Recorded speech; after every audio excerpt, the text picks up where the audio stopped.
course, welcome back. We're live on Channel 5 with Yasmin and Andrew, and later we'll be asking if we should introduce a lockdown just for people who haven't had the COVID vaccine, because it's happening in Austria and maybe Germany as well.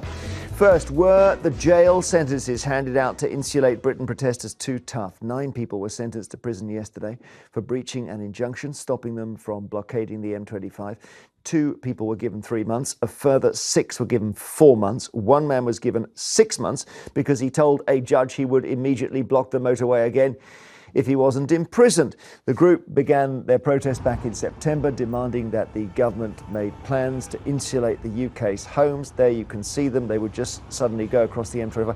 I mean, there's no one in the world who thinks that's not dangerous. They probably admit it is as well. The cars would stop. The police were criticised for helping them, essentially, or facilitating it and not dragging them away. They blocked roads around London, as well as in Birmingham, Manchester and Dover, causing miles of tailbacks in rush hour. It caused misery for drivers, but is a prison sentence too harsh? They're not posing direct threat of violence to any individual. They say they're campaigning about climate change. And that's the key thing, Yasmin, isn't it? That in the end, we may look back and these may be the suffragettes. There were, yeah, exactly my point. That we would have had none of the kind of really important historical changes over the last 50 years, 60 years, 100 years, without people doing what these people are doing. These are not villains. These are good people. They're pensioners. They're decent folk. They care about the environment. And frankly, none of us has taken this issue very seriously when it comes to our own lives. It's all very well to have COP26 and make promises, but each one of us, I mean, like I was so lazy. I used my car for the smallest, shortest of little trips around the loop. You're going to start cycling. And now I walk. Now I walk. Okay. I walk. Let me show you something. They are good people. We would have had apartheid carry on. We would have had the poll tax carry on. We would have had no vote for women without such people. Without people like this? Yeah. Okay, so if you look over here, both of you, we have got a sympathy level meter, and we can see how sympathetic you are. If you're 10, you've got maximum sympathy, which sounds like you, Yasmin. 0 is no sympathy. Where are you on this, Andrew? 0 minus. So you're not even going to give us a 1? No. Right, so Andrew's there. Where are you, Yasmin? You're not going to say 10. 10? Yeah. Polar opposite, of course. Good grief. Yeah, if I could, I would join them. All right, one of the protesters, Emma Smart, was jailed for 4 months yesterday. She said she's going to go on hunger strike while she's in there. Suffragettes. Because she says the government is betraying us. And we can speak to her husband, Andy Smith, now. Do you believe the sentence was too harsh, Andy? Morning, Jeremy. I believe the sentence for breaking the injunction was fairly just. But I think what's really important here is to remember that the court has made a value judgment, and the court has decided that they would rather imprison these people than try and leverage to save the lives of 8,500 elderly people who are likely to die this winter. And I gather your wife is going to go on hunger strike in jail? Yes, I believe she is, yeah. Yeah. So how do you feel about that? I think at the moment, the court sentencing, she's now in prison. They've taken away her right to free speech as a result of her actions. She doesn't regret her actions. She stands by her actions. And so now she's using the only method she can to try and gain more leverage for their cause. She's on the left in the photo we're showing. She was criticised a bit for flying around a lot, Andy, before the protests. Actually, Jeremy, that's completely incorrect. She has been criticised and highlighted by the right-wing media and been called an eco-hypocrite for undertaking a round-the-world drive 10 years ago. And I just want to reiterate at this point that 10 years ago, she calculated her carbon footprint of living at home and also driving around the world in a 4x4 diesel. And her carbon footprint was half whilst living in a 4x4 driving around the world. And it was living in a shared house with 4 people. And that really highlights, actually, the irony in that is actually amazing, because if the house had been better insulated, then that difference wouldn't be so big. We've got the right-wing media here, to use your phrase. Andrew, forgive me. What do you make of what Andy said? Insulate Britain have no idea how much it would cost to carry out their policies to insulate every house in the country. If you try and insulate an Edwardian house, you're going to have real problems. If you ask the spokesman, they put the cost at anywhere between 500 billion and 4 trillion. It's clueless. They're selfish. They have caused great medical discomfort to people by blocking motorways for up to 5 or 6 hours. We know of the elderly woman who had a stroke down her left side, and the hospital told the son that if he'd got there in a normal time, she would have been sent home the same day. People have missed their cancer appointments, they've missed their eye appointments, people haven't been able to get to work, people on 0-hour contracts who've got very little money haven't been able to get to work. And also, these people, Jeremy, every time they walk out or run out in front of a car, fine if they want to risk their own life and limb, but they are putting at risk the people behind the wheel. Andy, can you respond on, I guess, your wife's behalf, if you don't mind, as she's in jail? I'm certainly not in a position to speak for Insulate Britain. I'm not an Insulate Britain spokesperson. I am the husband of a human being which has been put in prison, a human being who's fighting for the justice of elderly people who are dying every year. And I think there needs to be a level of proportionality. She's truly sorry. She regrets having to disrupt people. I know that. We've had conversations about this. Right. But like this person who spoke earlier, this is in a long tradition of making long-term system change. Nothing else works. Well, Yasmin is nodding. I'm guessing you're proud of her, Andy. Of course, obviously. She's a woman who's strong and stands by her convictions. She's fought her whole life for justice, and this is a major injustice. This is life or death, Jeremy, right? This is like 20 years ago I learned about the climate crisis, right? And I don't think the general public realise the implications of what is coming our way. It is life or death. I have young nieces. My wife is an aunt. How long is she going to go on hunger strike for, Andy? I don't know, Jeremy. I really don't know. Okay. Thank you very much indeed for joining us. Well, I mean, in the end, the argument in her favour is that the planet is burning, right? The planet is burning, and these are not people who are selfish. They're good people. And the hunger strike thing, it reminds me of what the suffragettes had to go through. They were force-fed. The public opinion was exactly what Andrew's represented to us today. You know, they are villains. They are destroying our lives. Well, sometimes, absolutely, it makes me very cross that, you know, traffic takes longer. These new policies where I live, which Sadiq Khan has put into place, has made my life more difficult.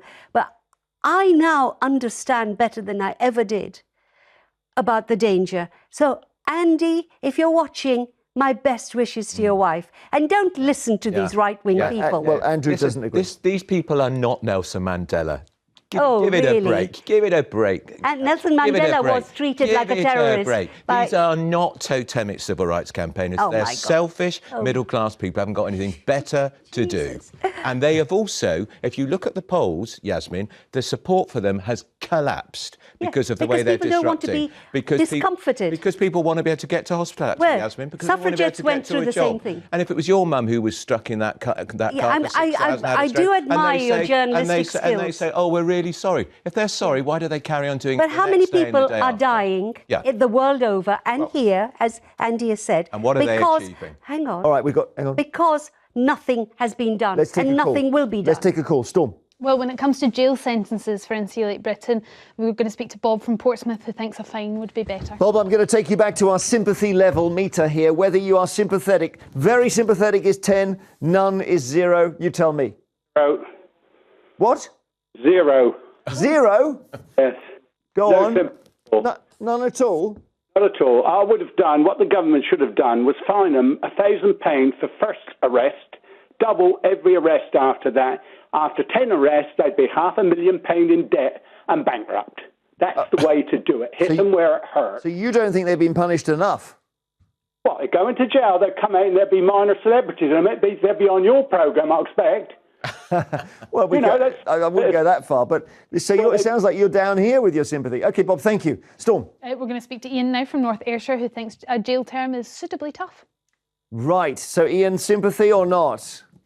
I have sympathy with the cause, clearly. They're highlighting something that parliamentarians are not pushing hard enough. I have sympathy. If you're looking for a vote, I would probably say 6. So you've got quite a bit of sympathy with the protesters who've gone to jail. Yes. Some sympathy. It's tepid rather than being warm, but you're certainly. Let me put it. They're conflicted here. Most of them are very intelligent and they know a cause and they're concerned because the bulk of them, I would suggest to you, are over 50, heading towards the twilight of their years. There's no guarantee of intelligence, that, but we'll take the compliment.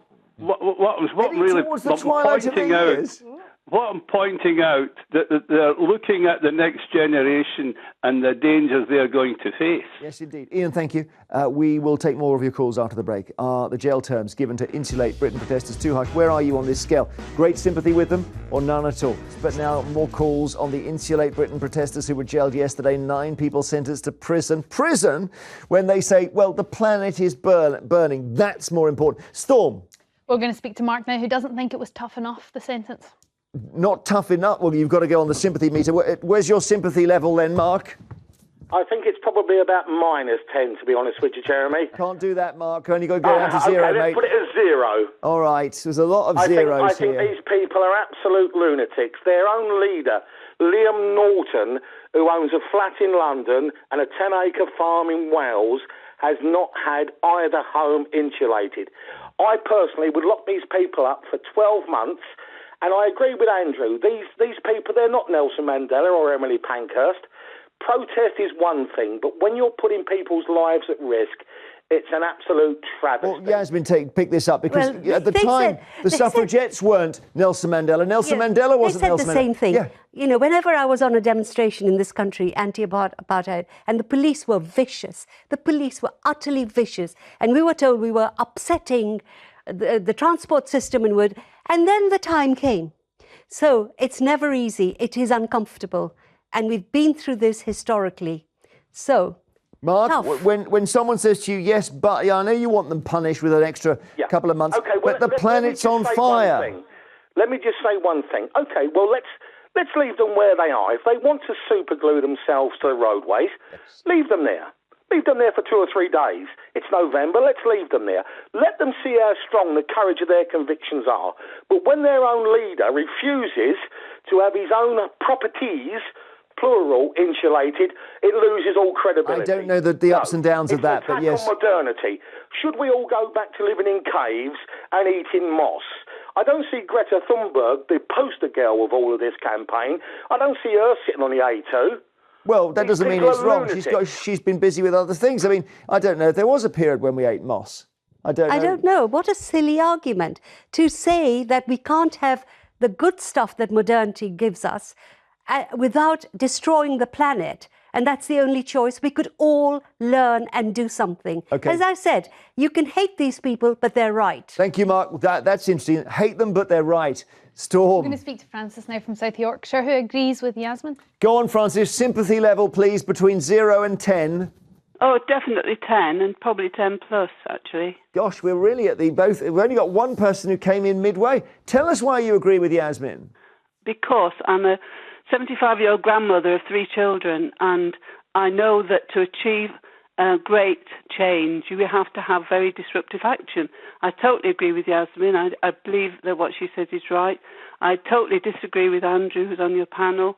When he gave that sort of stupid argument about Nelson Mandela, was he in favour of Nelson Mandela when he was, in the wrong, when nobody wanted him, when he was a social problem? Did that change because of the protest? I think it did. I have absolute total sympathy with people who try to change the planet. We're not it. We are older people. We're not going to be here in 10, 15, 20 years' time, but my grandchildren are. Yeah. And I'll do anything to protect the planet for their lives. Andrew?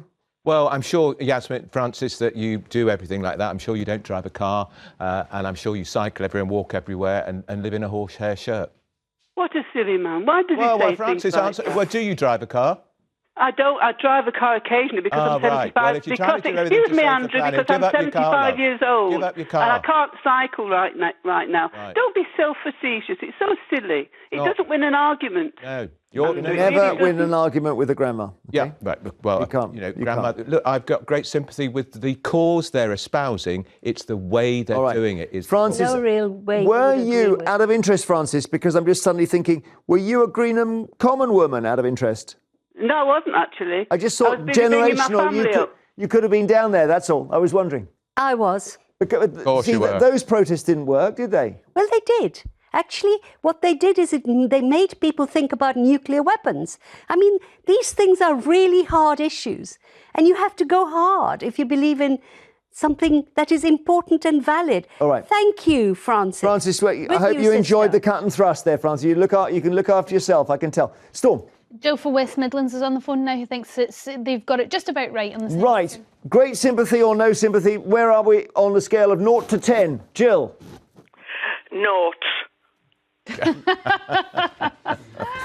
So we've got 4 noughts, 2 great, and okay, all right, no sympathy at all. Can I just say, yes. I'm 81, nearly 82. I've had my house insulated, new windows. Instead of sending them to prison, send them to my house, because my house now is so unbearable to live in, so hot. My neighbours will tell you I spend nearly all my day sitting on my drive to try and find some comfort. You are joking me. You're sitting in your drive because you've insulated your house, it's too hot. I cannot remember the last time I put on my central heating, and I live in a large 3-storey house. Okay. I'm sorry about that. And it's totally unbearable.